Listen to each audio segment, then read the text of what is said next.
आप सभी का स्वागत है BHDS 183 के एक और नए वीडियो के साथ। और सब्जेक्ट का नाम क्या होने वाला है? सब्जेक्ट का नाम होने वाला है अनुवाद, सिद्धांत और प्रवृत्ति। ठीक है। इसमें क्या देखेंगे? इसमें हमारा आज का पहला क्वेश्चन देखेंगे। 4 नंबर क्वेश्चन है। ठीक है। और 3 क्वेश्चन पहले पिछले क्लास में कंप्लीट करवा दिया गया। ठीक है। तो सृजनात्मक साहित्य के अनुवाद पर अपने विचार व्यक्त कीजिए। क्या कीजिए? सृजनात्मक साहित्य के अनुवाद पर अपने विचार व्यक्त कीजिए। ठीक है। और इसके पहले जिन्होंने अभी तक हमारे चैनल को सब्सक्राइब नहीं किया, जल्दी जल्दी हमारे चैनल को सब्सक्राइब करके बेल आइकन को ऑन कर दीजिए, जिससे जितने भी इंपॉर्टेंट क्लास से रिलेटेड अपडेट है वो आपको टाइम टू टाइम आपके फोन में नोटिफिकेशन मिल जाए। ठीक है। और साथ ही साथ टेलीग्राम चैनल को ज्वाइन करना आप बोले, क्योंकि जितने भी इंपॉर्टेंट अपडेट्स है वो आपको टेलीग्राम चैनल पर ही मिलते हैं। ठीक है। चलिए आंसर देखते हैं। सर्वजनात्मक सृजनात्मक साहित्य का अनुवाद एक अत्यंत जटिल एवं संवेदनशील कार्य है। क्या है?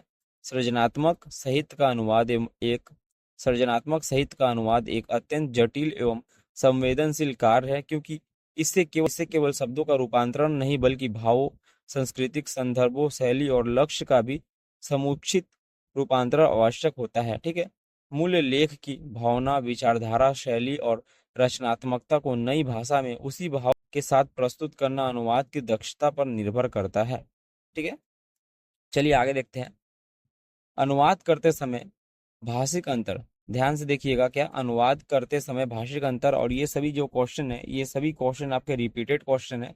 ठीक है। ये सभी क्वेश्चन आपके एग्जाम में बार बार पूछे गए हैं। तो ध्यान से देखिएगा, एक एक पॉइंट्स को ध्यान से देखिएगा, ध्यान से समझिएगा, जिससे क्या होगा कि आपका जो डाउट है वो क्लियर हो पाए। ठीक है। और एग्जाम में आप अच्छे से बेहतर परफॉर्म कर पाए। ठीक है। चलिए देखते हैं। सांस्कृतिक विभिन्नताएं और मुहावरों का सही चयन विशेष रूप से महत्वपूर्ण होता है। क्या होता है? सांस्कृतिक विभिन्नताएं और मुहावरों का सही चयन जो है विशेष रूप से महत्वपूर्ण होता है।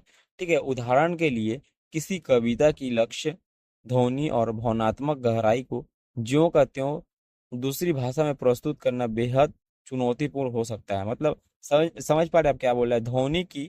ध्वनि और भावनात्मक गहराई को ज्यों का त्यों, मतलब ध्वनि और भावनात्मक जो गहराई है किसी भी कविता का, ठीक है, उसको उसी प्रकार दूसरी भाषा में प्रस्तुत करना बहुत ही ज्यादा चुनौतीपूर्ण और मुश्किल होता है। ठीक है। बहुत ही ज्यादा मेहनती होता है। ठीक है। आगे देखते हैं। कारण है कि कहा जाता है कि अनुवाद एक प्रचार की पूर्ण रचना है। क्या है? यही कारण है कि कहा जाता है कि अनुवाद एक प्रकार की पूर्ण रचना है। ठीक है। सफल अनुवाद वह होता है जो मूल रचना के संवेदना और संदर्भ को नष्ट किए बिना पाठकों तक पहुंचा सके। क्या? सफल अनुवाद वह होता है जो मूल रचना को संवेदना और सौंदर्य को नष्ट किए बिना पाठकों तक पहुंचा सके। ठीक है। सृजनात्मक साहित्य का अनुवाद भाषा के बीच सेतु का कार्य करता है। ठीक है। जिससे विभिन्न भाषाओं और संस्कृतियों के पाठक एक दूसरे की रचनात्मकता से परिचित हो पाते हैं। ठीक है। इस प्रकार यह न केवल साहित्य समृद्धि में योगदान देता है, बल्कि वैश्विक संस्कृति संवाद को भी सशक्त बनाता है। क्या करता है? इस प्रकार यह न केवल साहित्यिक समृद्धि में योगदान देता है, बल्कि वैश्विक सांस्कृतिक संवाद को भी सख्त बनाता है। ठीक है। तो ये था आज का हमारा क्वेश्चन। और जिन्हें भी हमारा ये वीडियो पसंद है, हमारे चैनल को अवश्य से अवश्य सब्सक्राइब करें, सब्सक्राइब करना ना भूले, और अधिक से अधिक लाइक, साथ ही साथ टेलीग्राम चैनल को भी ज्वाइन कर लीजिए, क्योंकि जितने भी इंपॉर्टेंट अपडेट्स है वो आपको कहाँ मिलेंगे? आपको टेलीग्राम चैनल पर ही मिलेंगे। ठीक है। तो मिलते हैं एक और नए वीडियो के साथ। तब तक ध्यान से पढ़िए, अच्छे से अपने तैयारी को कीजिए।